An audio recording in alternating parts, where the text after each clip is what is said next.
Hey everybody, how are you? This is Bob Cargill, Bob Cargill's Marketing Show. Yes, episode 187. 187. Can you believe it? Can I believe it? Yes. You set your mind, you set your heart and soul to doing something, you do it. And that's what I did. Set my mind, heart, and soul to start this podcast over 5 years ago, and now we're up to episode 187. Thank you for joining me on Instagram Live. Yes, I am doing something a little bit different today. I'm working from my home office and I have a little bit of time. And I said, hey, let's do a marketing monologue, if you will. I wrote down a bunch of notes. I'm just improvising off the top of my head. So no guest who I am interviewing, no script that I am reading. I do have about 4 monitors in front of me. So recording it right here on Instagram Live, recording it on my laptop monitor webcam, and I'll put that up on YouTube later on. I have Slack open here. I have my podcast open there. And like I say, here are my notes. So here we go. Yes. Bob Cargill's Marketing Show, episode 187. This is my podcast, started over 5 years ago, and I'm delighted to be here talking to you who are ridiculously awesome. Yes, you are ridiculously awesome. Hi, Sharon. Hi, Drishti. I see a few of you there. I am happy you are there. Thank you for being there on Instagram Live. Let me get going. I'm going to talk about AMA Boston first. I'm going to talk a little bit about social media, what I've been doing for work lately. I'm going to talk about my teaching and my ridiculously awesome students. I have just a few quick stories, a few quick lessons. These episodes of my podcast can go from 10 minutes, 5 minutes, 3 minutes, all the way to 60 minutes. You never know what you're going to get when you listen to Bob Cargill's Marketing Show. It is available, by the way, everywhere. My provider, my host is Podbean, but it's all over everywhere on the internet because I have been doing it for over 5 years. And so it's like iHeartRadio and I don't know, Odyssey, wherever you listen to your favorite podcast, as they say, that's where you can listen to my podcast. You are ridiculously awesome, Sharon. Thank you for being there, listening to this podcast. Episode 187. Hey, AMA Boston, American Marketing Association Boston. We are one of the largest and oldest chapters of the American Marketing Association, and there are about 70 chapters, professional chapters, and there are hundreds of collegiate chapters. And AMA provides educational networking opportunities for marketing professionals and, again, students, professors, anyone who lives, breathes, works like I do, marketing, studies. That's what AMA is all about. AMA Boston, we can be found at amaboston.org. We have a podcast, we have a blog, we have a great website. If I do say so myself, we have a great team. I have a great board of directors surrounding me. We have so many ridiculously awesome volunteers and members and guests.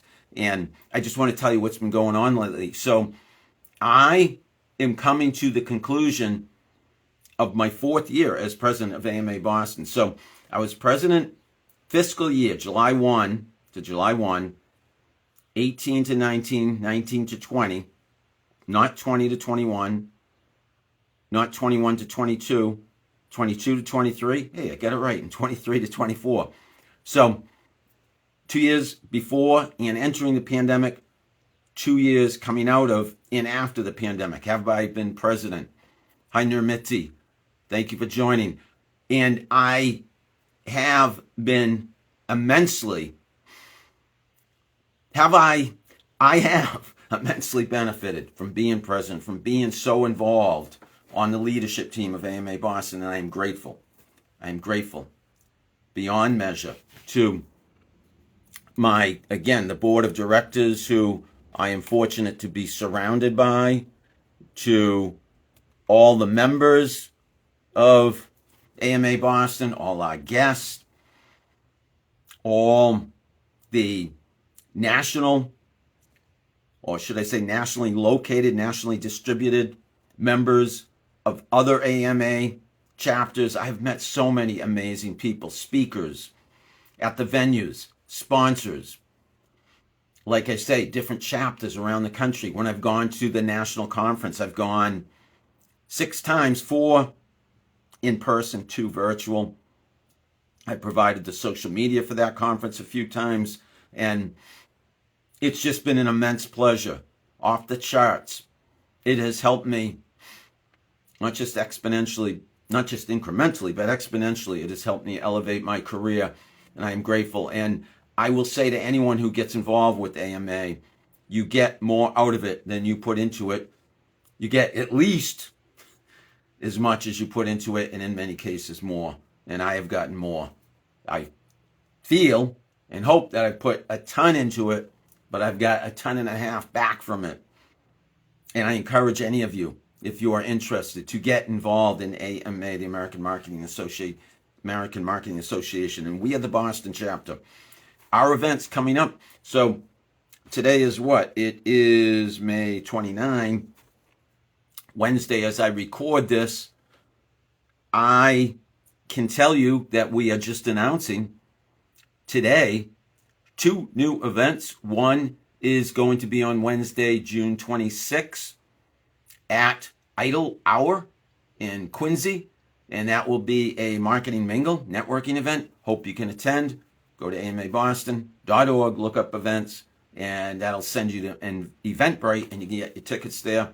Hope you can be there. I plan to be there. And then, this is really cool, Thursday, July 11, Woo Sox. Woo, woo, Woo Sox. In Worcester, that's the Boston Red Sox AAA minor league team. That's the Worcester Red Sox.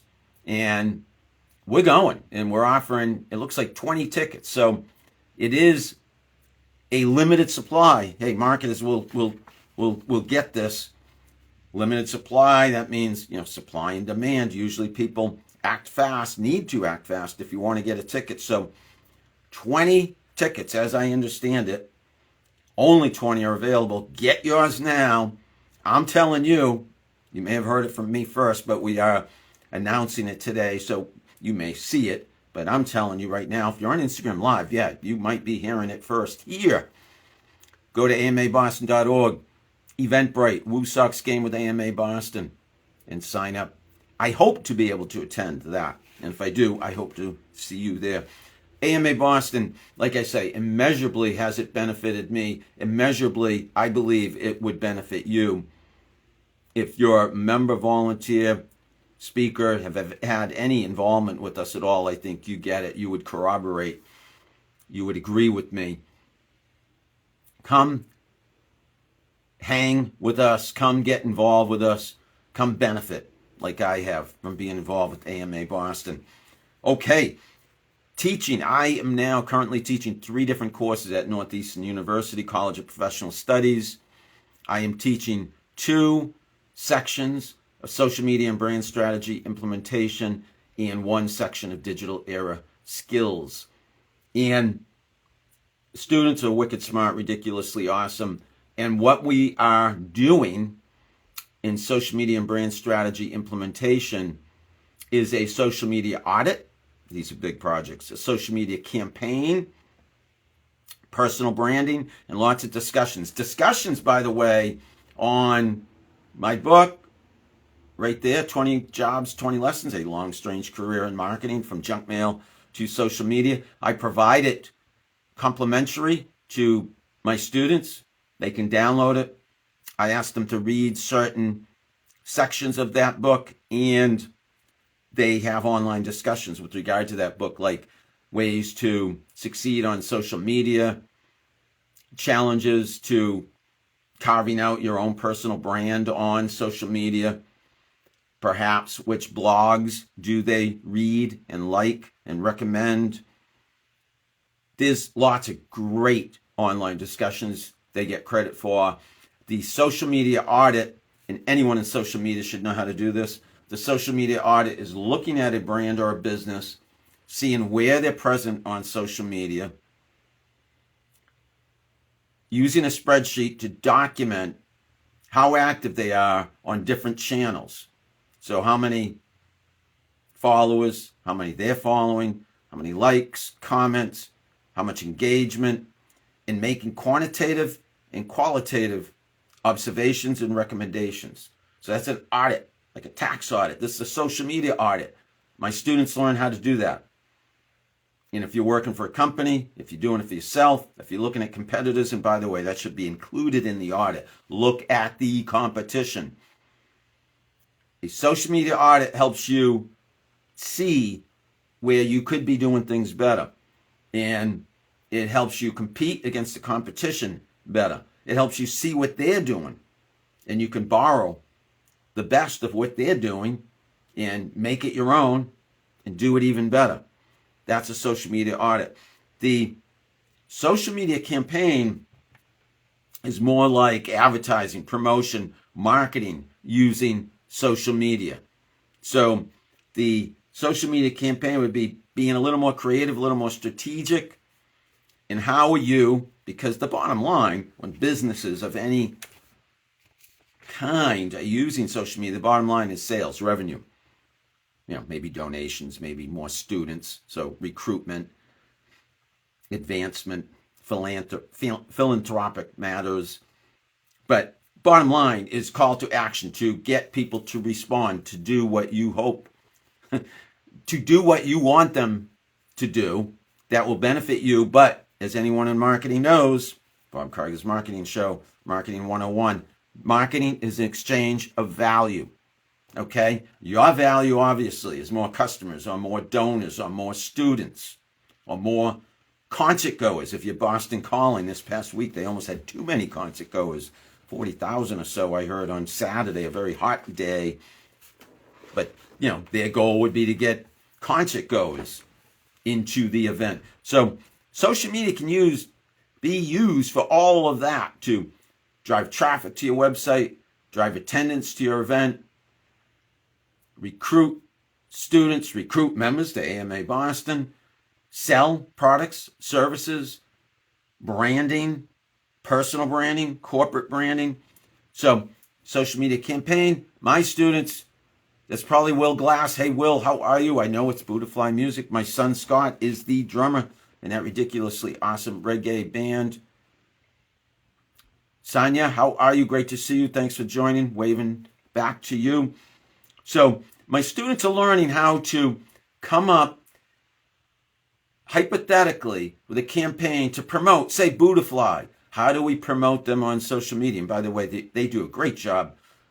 They do a fantastic job on stage, and they do an equally fantastic job on social media. So that's promoting, if you don't mind me, Buddha. Great reggae band, Buddha Music. Look them up, whoever's watching this live or on replay. They are conspicuous in their presence online. They share where they're performing next. They tell you how to get tickets. They tell you how to grab merchandise, t-shirts, hats, etc. So that is an example of a campaign. And think if you had an unlimited budget, and that's what I tell my students, that imagine you have an unlimited budget, imagine you're Buddha, imagine you're Northeastern University, imagine you're whoever makes this hat, the company that makes this hat, or the company that makes my cool, I think, pretty cool glasses that I wear. I have many pairs, 6, 7 pairs of glasses, eyeglasses like them. Who makes the business cards? Just to print. How do you market them? How do you promote them using social media? That's what my students are doing. They're picking a brand, business, product, service, and coming up with ideas, and they're going to present that in class. So they're learning communication skills, how to put the presentation together, and how to sell that campaign to their audience. Finally, and this is all, if you're using social media, something each and every one of you should know how to do, and that's personal branding. Okay? Personal branding is what you know, your knowledge, your expertise, but it's also your interests, your hobbies. It's also your personal life to a degree, because people do business with people. They want to get to know you. The more they get to know you, the more likely they will be to do business with you when the time comes. So you want to introduce yourself to people on social media. Share pictures, record videos, share that. Share other people's content as well, because as my friend Dennis Yu, look him up, Dennis Yu says, when I saw him speak, your personal brand is a reflection of how you lift others up. So you lift others up, Sonia, Buddhafly, Sharon, who was here earlier. You lift others up, I lift you up. The likelihood, or you lift me up, the likelihood is we will reciprocate on behalf of each other. The feeling is mutual. That's why you do it genuinely from the heart. You're kind, you're supportive, you want others to win, but in return, in most cases, they will reciprocate. So your personal brand is a reflection of how you lift other people up. What I also say to my students is we're not celebrities or big brands. Unless Ed Sheeran is watching, listening to me right now, or Selena Gomez, or who knows who are celebrities and big brands, personal brands, corporate brands. I don't think any of them are watching, listening. I would say we, regular folks, if you will. I mean, you are all ridiculously awesome. I'll use me as an example. I'm not a big brand or a celebrity. I have to a degree, promote myself to a degree. Again, you want to promote others as much, even more. But you need to toot your own horn a little bit in today's day and age, okay? It's very competitive out there. You want to stand out from the clutter. I tell my students, you're all going to come out of Northeastern or Suffolk or Mass College of Pharmacy or whichever school you go to with comparable capabilities. You stand out by networking. You stand out, and that's in person. You stand out by personal branding, and that's online. Combine that, yeah, you're in the money. You have your foot in the door. You have head and shoulders above the competition. Thank you so much, Digital Guru. Thank you. Thank you so much.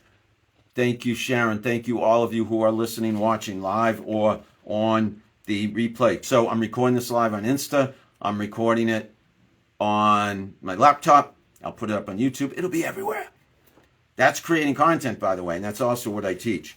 So we've talked about a couple things. 2, 3, 4, 5 things. I don't know who's counting so far. We got more to go. And I told you never know how long or short these will be. 17 minutes, 50 seconds, and counting in. I am sure I can go twice that long today. Don't get lost in the shuffle. That's one of my most recent YouTube videos and mini lessons.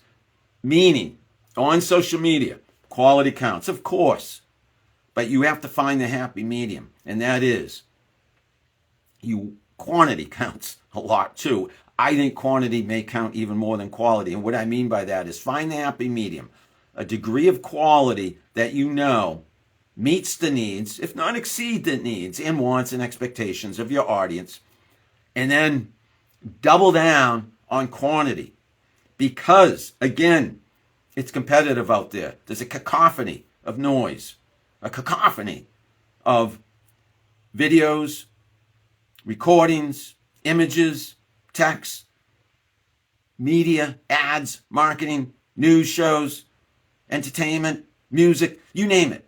We are all, on the content creation side, competing for audience members.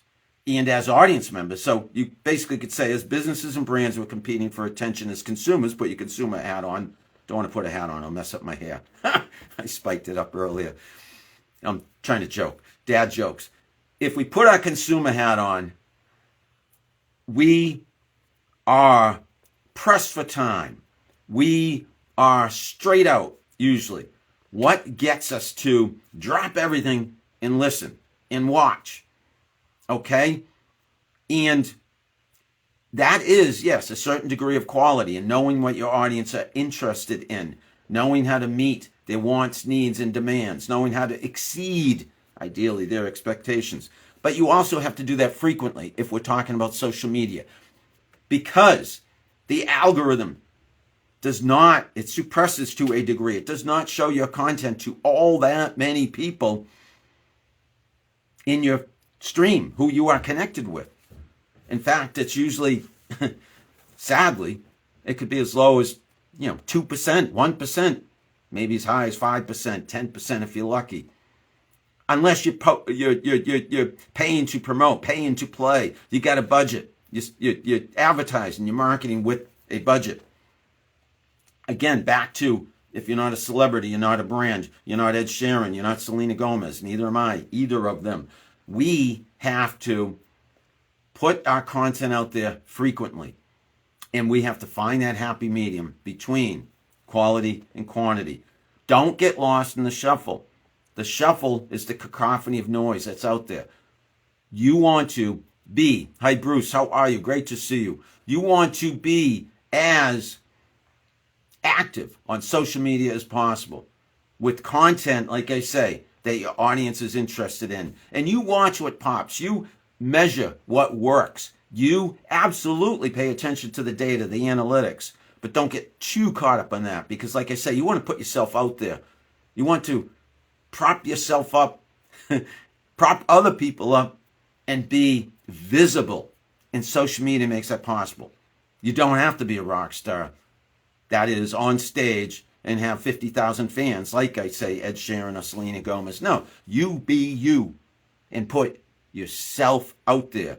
And I say, as I said at the AMA Boston networking meeting the other day, more than 100 people in attendance, I climbed up on a chair. I'm not shy.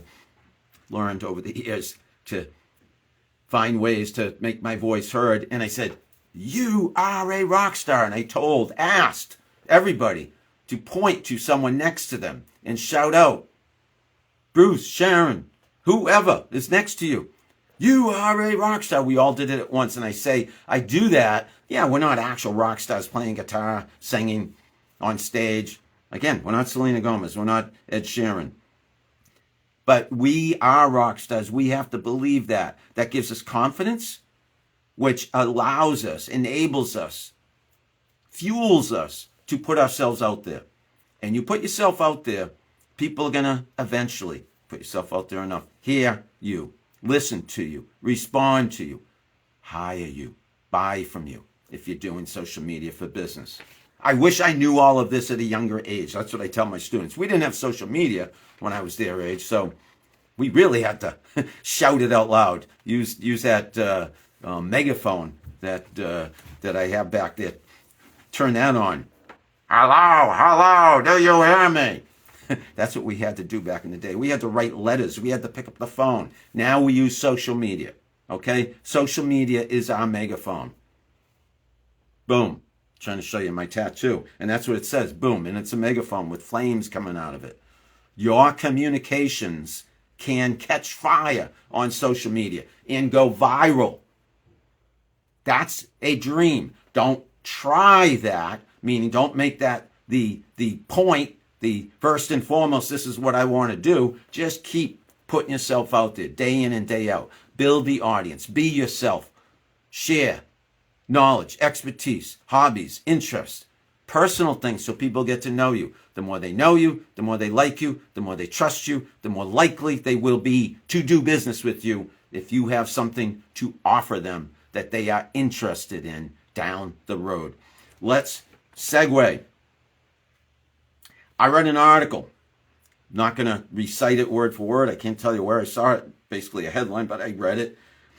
Gen Zers, I think it was in the New York Post, so I guess I am going to tell you where I read it. Living a double life. It was all about, so I'm going to paraphrase and give you my very, like I say, off the top of my head, not planned, not rehearsed, not choreographed. As I recall, thank you, Sharon, loving that you're listening to me and hanging in there. Appreciate it. Happy to have your attention. Living a double life, they say Gen Zers, what did I say? Gen Zers, thanks to social media, due to social media. Maybe no thanks to social media. Some people frown on social media. I understand. I also live a double life. If you use social media an awful lot, you will find that is the case. But here's what I would like to say. It actually should be an extension of your one life. Okay? What this article is saying is we're leading double lives. We're putting a certain persona out there. And yes, to a degree, yeah, we're sanitizing or curating, better word, more appropriate word for the point I'm trying to make, how we want other people to know us. That's our personal brand. But what I like to say is your personal brand ideally is really closely aligned with who you really are. That makes it easier for you not to feel like you're living that double life. It should be, again, hey, AMA Clark University, so glad you have joined. I am waving back to you. Thanks for being here. Any of you, don't hesitate to quote me, by the way. Take pictures, record. That's social media. The social media. We share other people's content.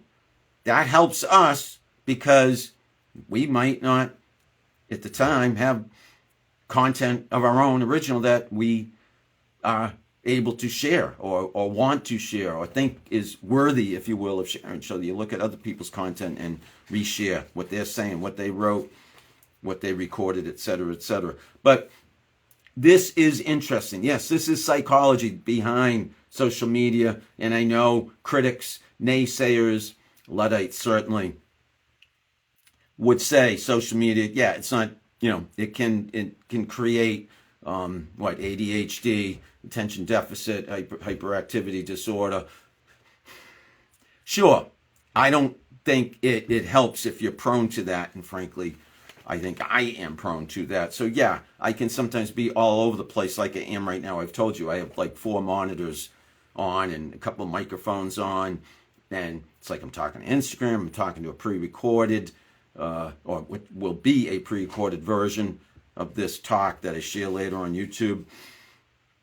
So be mindful of that, be wary of that, and know that, again, put on your commercial hat, your business hat, and know that that's what you're going to be dealing with when you do a lot of social media. Who am I? Am I the man behind the microphone or the person on the street, the person with my family, the runner, the teacher, the podcaster? Which of these aspects of my personality am I, and am I putting forward?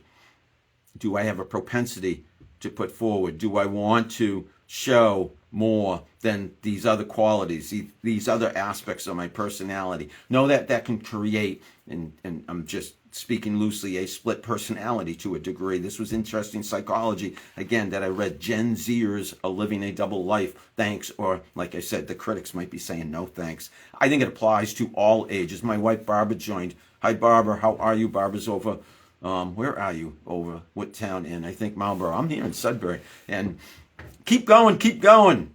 That's what I say right there. Keep going, keep going. And I also say count your blessings.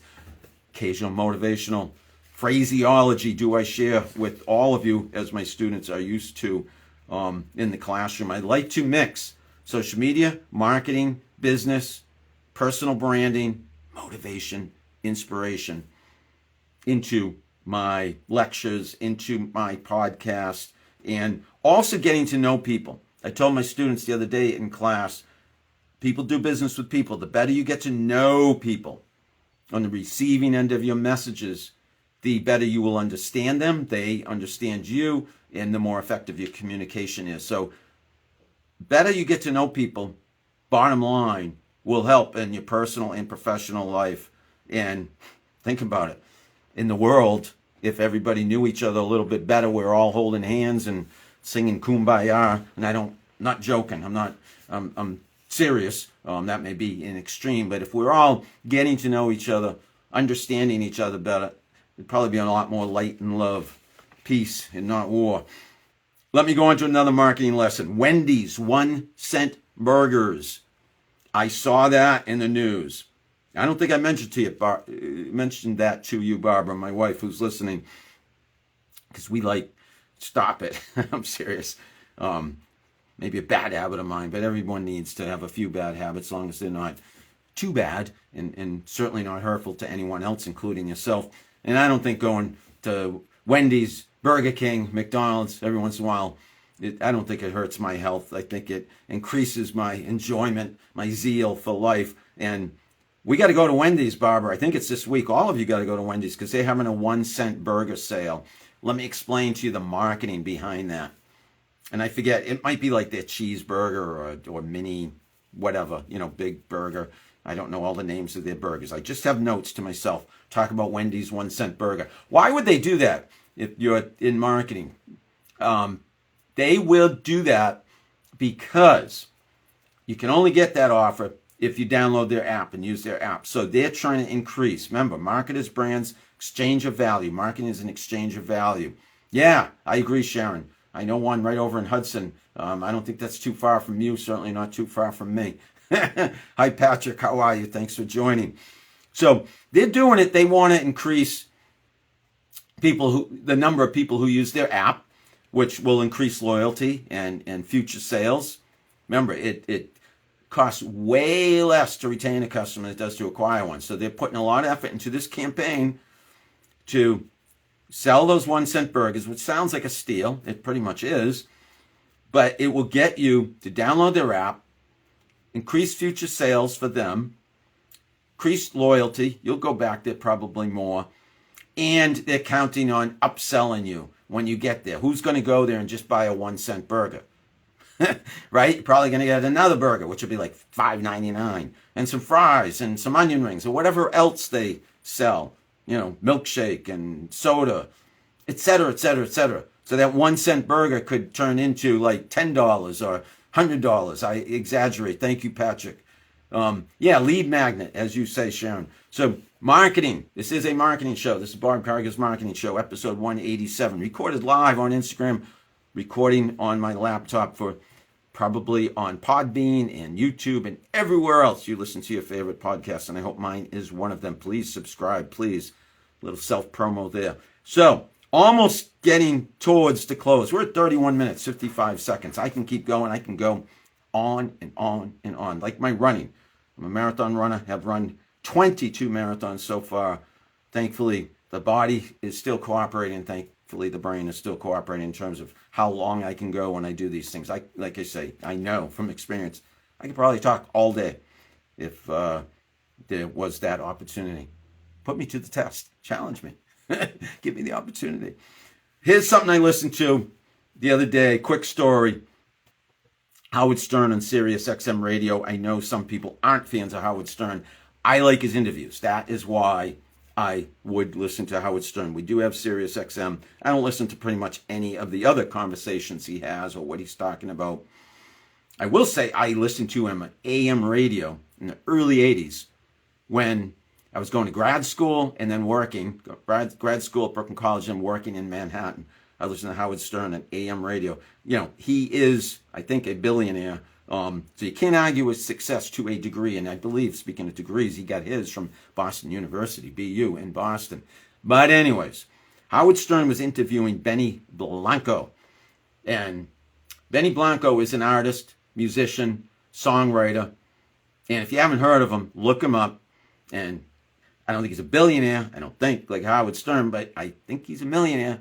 And I think he's written lots of hits. And I believe him and Selena Gomez are an item. And I'm going to tie this back to marketing and social media.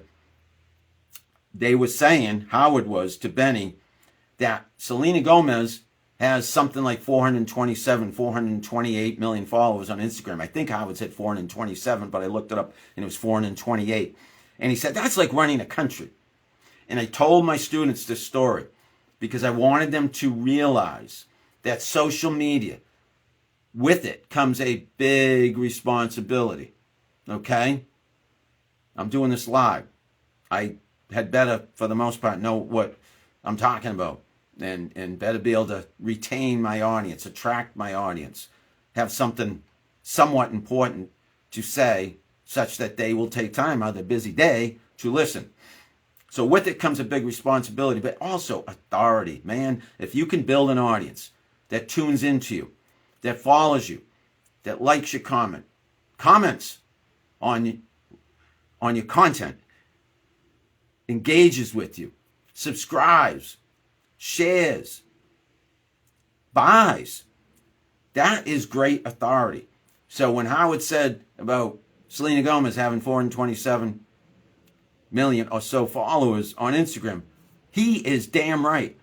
That's powerful.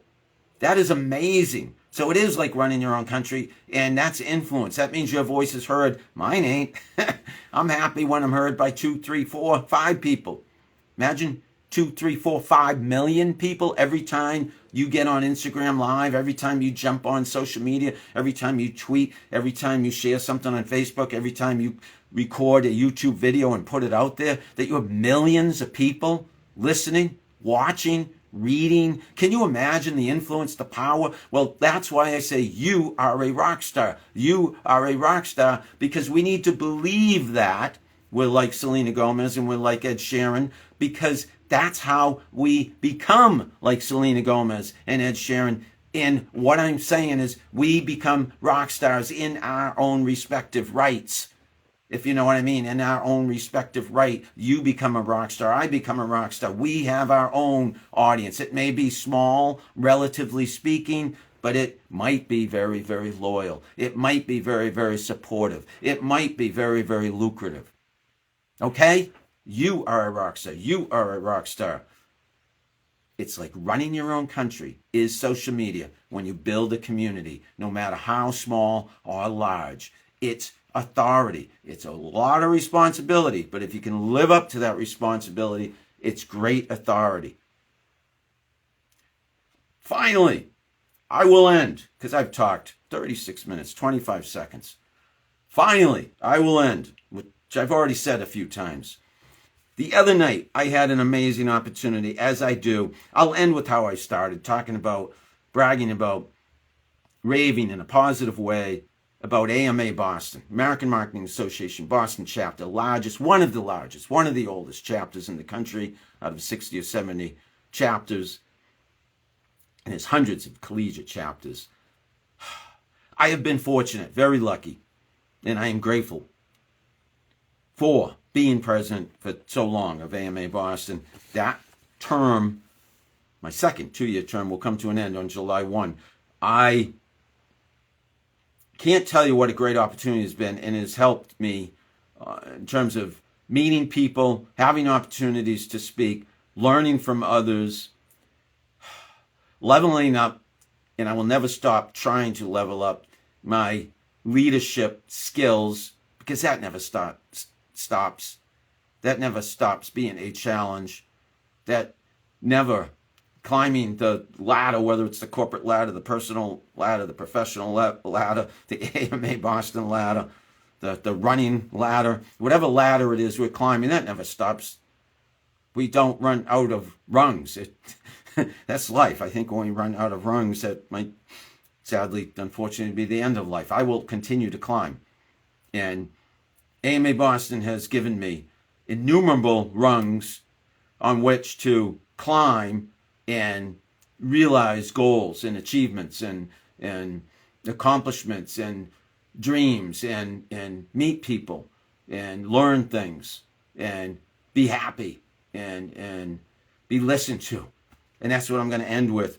The other night, and I already mentioned this early in the program, with 38 minutes in now, at the marketing mingle the other night at Rose Bar, which is a restaurant bar in Boston, I had the opportunity to make my announcements, as I pretty much always do at our networking meetings. And I've done this before, and I did it again, and it came off quite well. If I do say so myself, but that's luck. But luck is when preparation meets opportunity, and I'm always prepared to do something like this. AMA Boston gives me the opportunity, so I experienced some really good luck, because it was an amazing audience. They were listening to me, over 100 people. Could have been 125, 150 people.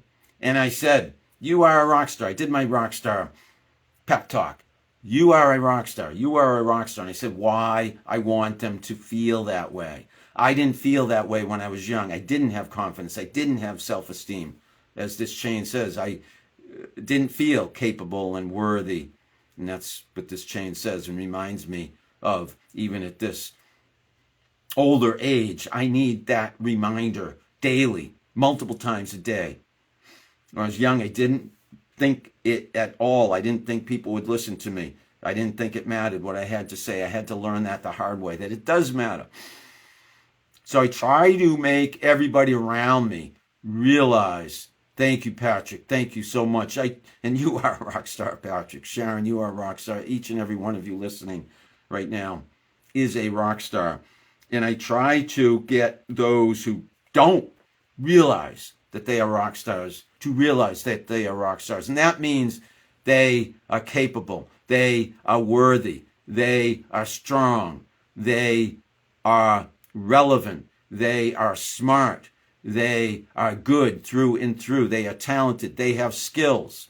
They will be successful in whatever it is they choose to do. People love them. People support them. People care about them. And I try to say all of that by saying, you are a rock star. And the other night, 100 to 150 people, I asked everyone to point to the person next to them and yell at the top of their lungs like I did. Look on Instagram, look on any of my social media, AMA Boston social media. It was recorded, thankfully. I forgot to ask someone to record it, but at least 2 people recorded it in its entirety. And I said, hey, Robert, you are a rock star, Robert. I want you to know that. Anyone joining, anyone listening, anyone watching, I say, you are a rock star because I want you to feel good about yourself. You feel good about yourself, you're happy, you're smiling, you're confident, you're more successful. You'll treat others the same way because you know you are a rock star. You'll know the importance of making those around you feel like a rock star. And if we all felt like rock stars, the world would be a better place in which to live, work, and play. So I leave you with these positive parting words. It's going to be a hard stop. And I mean abrupt. This is Bob Cargill's Marketing Show, episode 187. You are a rock star. Thanks for listening. Thanks for watching.